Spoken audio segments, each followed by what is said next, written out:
Coming up on NCC News, Eric Galanti joins us live from the Onondaga County Courthouse with the latest in the Robert Newlander trial. U.S. Secretary of Defense Ashton Carter spoke at Syracuse University's College of Law this morning. And New England Patriots owner Robert Kraft was in court today to testify in the Aaron Hernandez murder trial. NCC News starts right now.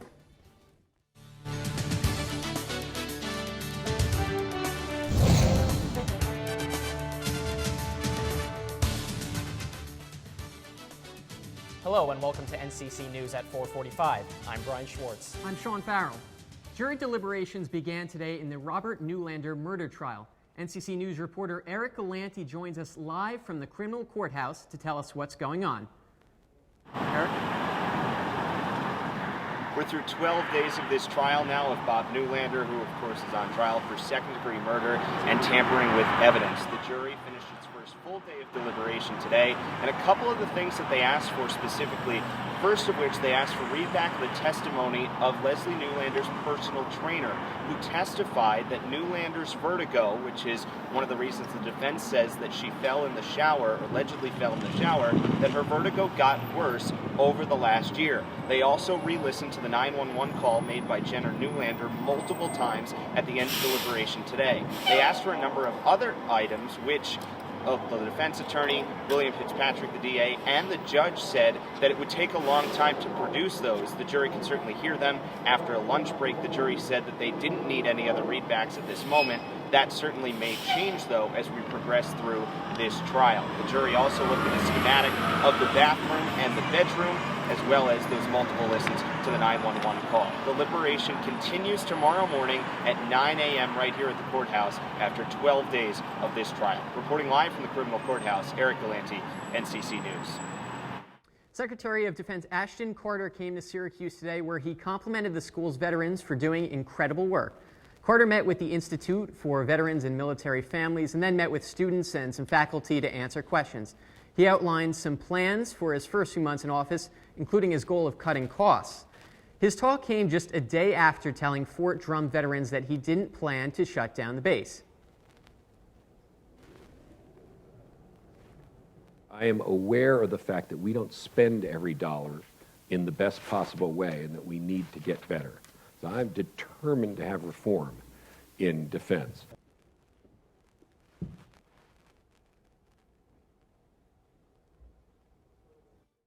Euclid Avenue in Syracuse is now back open.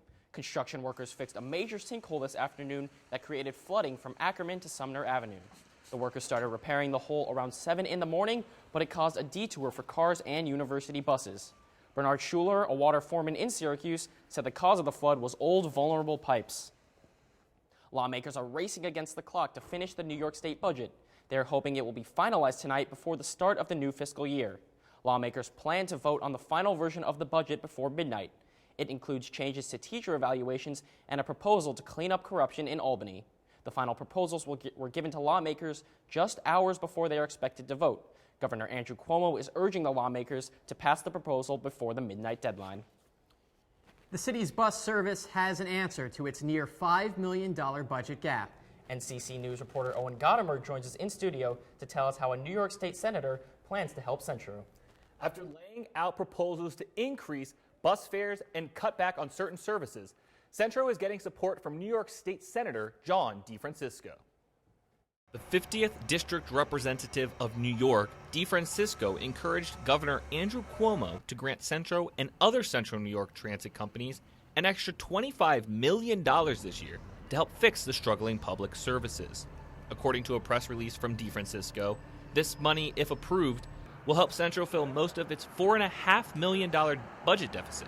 Commuter Mark Coolbeth says he and his fellow bus riders are grateful Centro might not have to increase its fares. I think that would be a big help. Yeah, I think they'd be able to at least maintain their fares that way, and not have to pass that increase on to the consumer.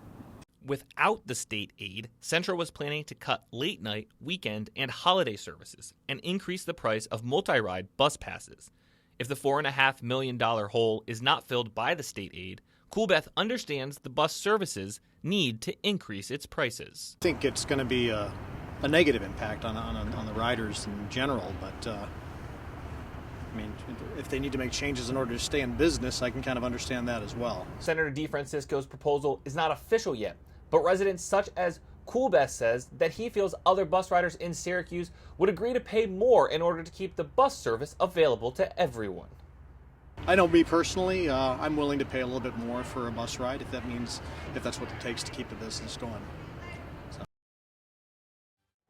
Centro was not available for comment, but Centro's executive director, Frank Koblisky, did release a statement saying the senator's announcement is tremendously welcomed news, but added the state aid would not eliminate the possibility of Centro increasing prices on the multi-ride fares. Guys?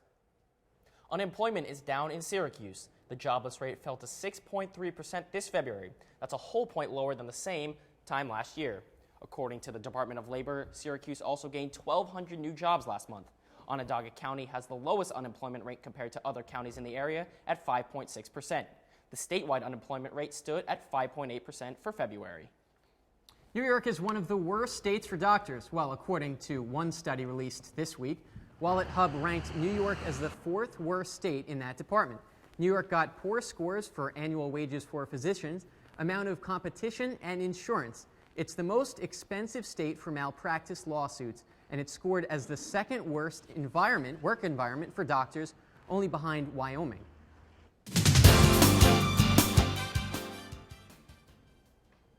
Now let's go to NCC News weather expert Brian Chung for our first forecast.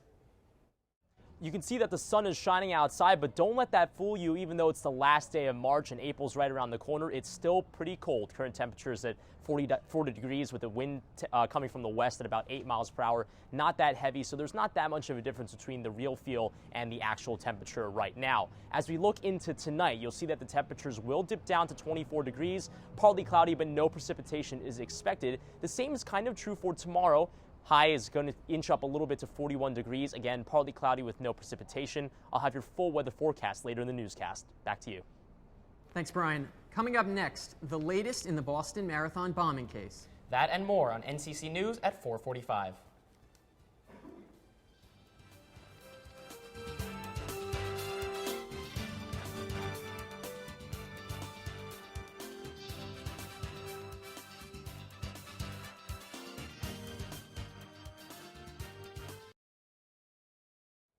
Leading diplomats from 6 major countries and Iran only have a few hours left to finish an agreement on Iran's nuclear program.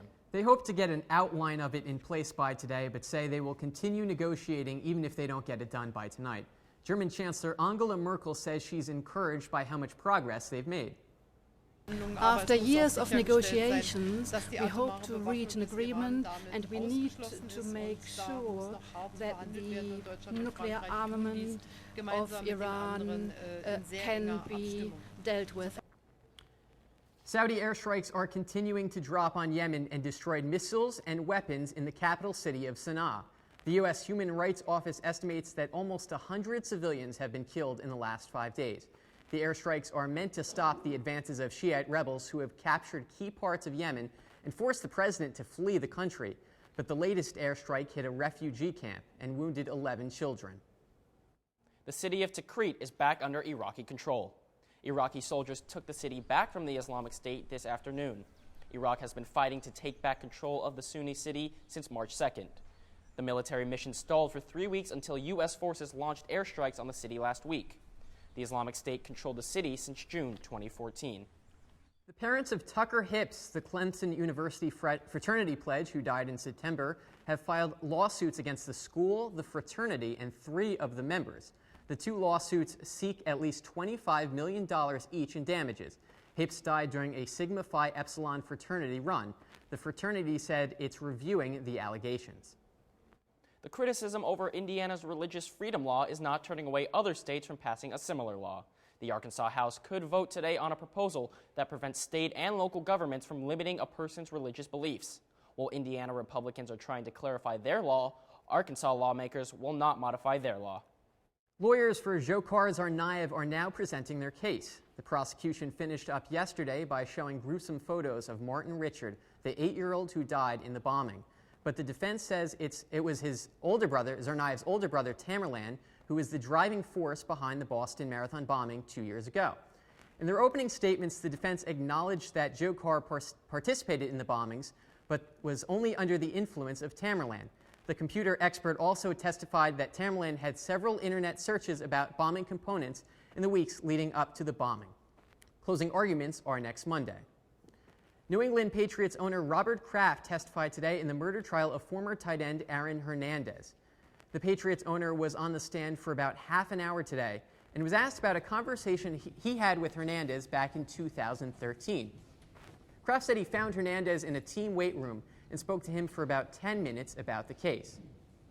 He said he was not involved, that he was innocent, and that he hoped that the time of the murder incident came out because I believe he said he was in a club.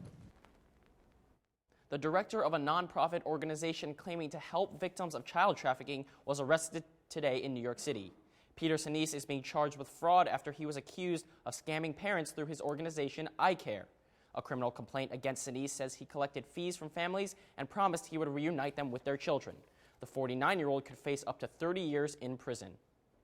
A prisoner who escaped from a Northern Virginia hospital has been caught. Inova Fairfax Hospital was put on lockdown early this morning after 42-year-old Wasim Asaye stole a gun from a security guard and escaped in a hijacked car. Asaye was arrested for a string of bank robberies in the area and was being treated for injuries at the hospital.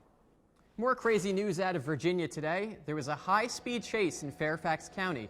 A woman wanted for credit card theft, forgery, and other charges refused to pull over during a traffic stop. Police say she was driving this silver truck you see here.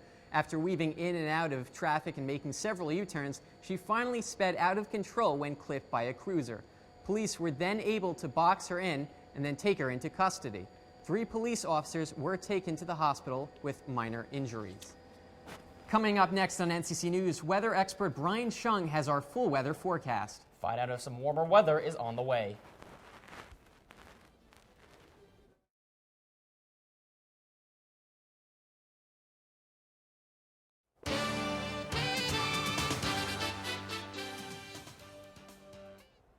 As we roll into April, you'll see that the temperatures still aren't feeling very spring. It's currently 41 degrees and overcast, although the sun did peek out every now and then. To get today, wind chill again, still staying pretty low at about 8 miles per hour, so no real difference between the temperatures and the real feel. Let's take a look at the almanac. So historically, the last day of March has been as warm as 85 degrees. That was back in 98, but it was once in the single digits at 9 degrees in 1923. As far as the average goes, we're just a few degrees colder than we usually are. Historical average is 50 degrees with a low of 31. So let's take a look at the radar. We'll see that there's some precipitation happening around central New York, but it's mostly to the south. Syracuse is just on the cusp of that system. So we've only really seen touches of rain or flurries because the temperature is floating around freezing. Now this system will continue to move west with no expectations of precipitation tonight.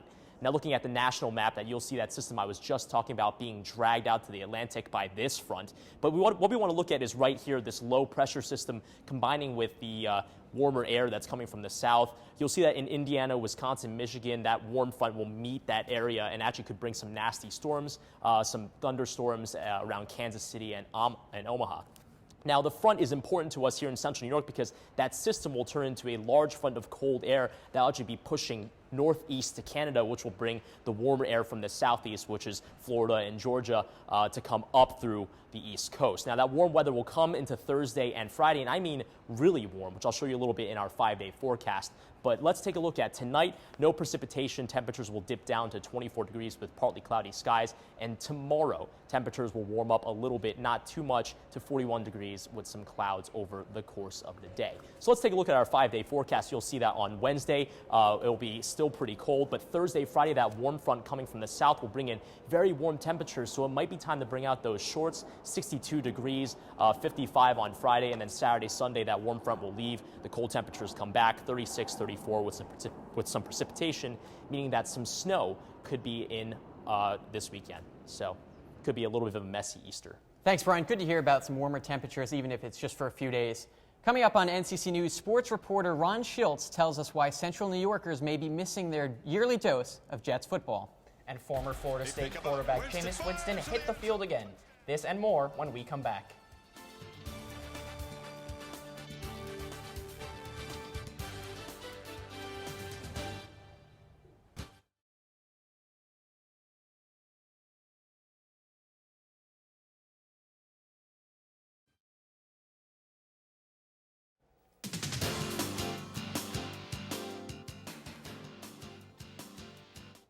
The New York Jets announced today that the team will not be holding its camp at SUNY Cortland. The statement announced that the Jets will hold their camp at the team's training center in Florham Park, New Jersey. The Jets have held 5 of their last 6 training camps at SUNY Cortland, and the Jets are just the latest NFL team to remain home for camp. Currently, 21 of the 32 teams hold their camps at their practice facilities. Syracuse basketball wasn't able to take part in the postseason this year, but the team is still making headlines. When the Associated Press announced their All-American teams, Syracuse fans saw a familiar name. Senior center Rakeem Christmas was named a third-team All-American.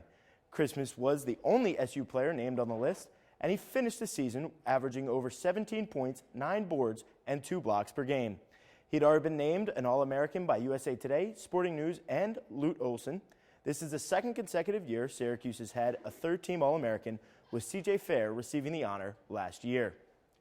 The Syracuse lacrosse team suffered their first loss of the season to Notre Dame this weekend, but in that game, attackman Dylan Donahue notched 7 goals, earning him his 4th ACC Offensive Player of the Week honor. Donahue's 7 goals are the most by any ACC player in a single game this season, and 5 of his goals came in a 13-minute stretch that helped Syracuse tie the game late in the second half and eventually take it to overtime. Donahue has 29 goals so far this season and ranks 3rd nationally in goals per game. The Orange look to get back to their winning ways this Thursday against Albany in the Dome. The projected number 1 overall pick, Jameis Winston, was in action today. The former Florida State quarterback participated in his team's pro day in Tallahassee. Most mock drafts have Tampa Bay Buccaneers taking Winston first overall, but critics are asking if Winston's weight problem could knock him back. The NFL draft is set to begin April 30th in Chicago. Former Dream Teamer Chris Mullin has reportedly agreed to become the next head coach at St. John's after the school parted ways with Steve Lavin after 6 years this weekend. Mullin was a 4-year starter at St. John's in the early 1980s and led the Red Storm to the Final Four in 1985. He then went on to have an impressive career on the Golden State Warriors as a member of the famed Run TMC. St. John's is expected to officially introduce Mullin as their head coach in a press conference on Wednesday. Rick Barnes has a new job after only a few days of unemployment. The University of Tennessee announced today that they have hired Barnes to be the new men's basketball head coach. Barnes was fired over the weekend by Texas after 17 seasons with the school. Barnes had 16 NCAA tournament appearances with the Longhorns and won 402 games there. He will be the 4th head coach in the last 6 seasons for the Volunteers. The University of Southern California athletic director Pat Hayden is the latest person to announce that he will not be attending the Final Four in Indianapolis. Indiana recently passed a law that allows businesses to refuse service to members of the gay community. Hayden said as the proud father of a gay son, he will not be attending the games. CBS analyst Charles Barkley was one of many media members who called for the NCAA to pull the Final Four from Indianapolis because of the law. And if you've followed the NCAA tournament in the last decade, you would know that Tom Izzo's Michigan State teams routinely overperform their seeding. Well, Derek Stevens decided to put his money on that this year and placed a $20,000 bet on the Spartans to win this year's national championship. According to ESPN, Stevens stands to win $1 million if Izzo and the Spartans can pull off 2 more wins in Indianapolis. Well, I tell you what, I had Michigan State in my Final Four, but now I'm kind of thinking I probably should have put a bet on it if those were the odds. Now, that's 7 Final Fours for Tom Izzo. Where do you think he ranks in the all-time greats of college basketball coaches? I mean, as far as an active coach, he's definitely a top 5. He's won more games than any other coach in history as a lower seed in the NCAA tournament, and you really can't bet against Tom Izzo in March. Now, I'm starting to kick myself. I had Michigan State in the Elite Eight, but you can't bet against Izzo when it comes to these tournaments. He's just too good.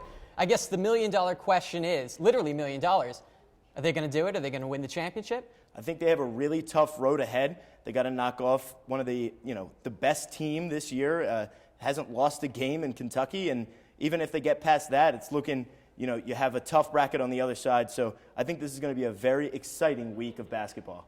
Thank you, Ron. Definitely going to be a fun weekend ahead of us. Coming up next on NCC News, it's a big day for potatoes. Find out why the popular side dish is being honored.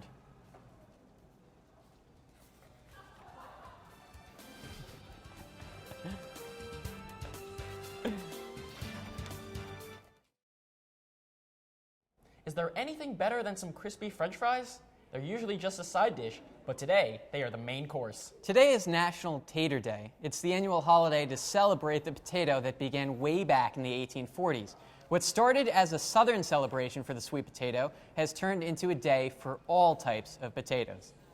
That's all for NCC News at 4:45. I'm Brian Schwartz. I'm Sean Farrell. Have a good night.